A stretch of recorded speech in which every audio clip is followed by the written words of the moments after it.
Chaqaloqlar 3 oygacha dunyoni qora oq rangda ko'rishni bilarmidinglar? Исследованияларga ko'ra, chaqaloqlar 3 oygacha xira-shira oq-qora rangda ko'radi. Ularning yaxshi rivojlanishi uchun mana shunaqa kartochkalardan foydalanish kerak. 20 ta kartochka, 40 ta изображение hammasi ko'rsatilgan va bularning hammasi oq-qora. Ikki taraflama ko'rishi tiniqlashishi uchun. 3 oydan boshlab qizil va sariq ranglarni ko'rishni boshlaydi. Shunda qizil rangni qo'shishni boshlaymiz. Bu keyingi bosqich 3 oydan 6 oygacha.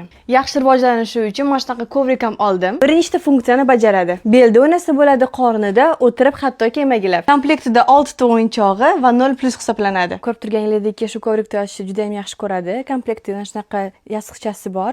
Buni oyog'ini tagiga qo'ysa bo'ladi, gaziklar yaxshiroq chiqadi shunda. Yokida qoringa o'tkazganingizda ko'kragining tagiga shu qo'yiladi. Yonib turadigan chiroqlari ham muzikasi ham bor. Shunaqa o'yinchoqlarni ham osib qo'yganmiz. Shu matrasikda yotganda shu kartochkalarni ham ko'rsatib yotaman. Va уже sekin o'g'irishga harakatini boshlagani uchun mana bunaqa matras ham olib qo'ydim. Bu termomatras katta bo'lib ochiladi.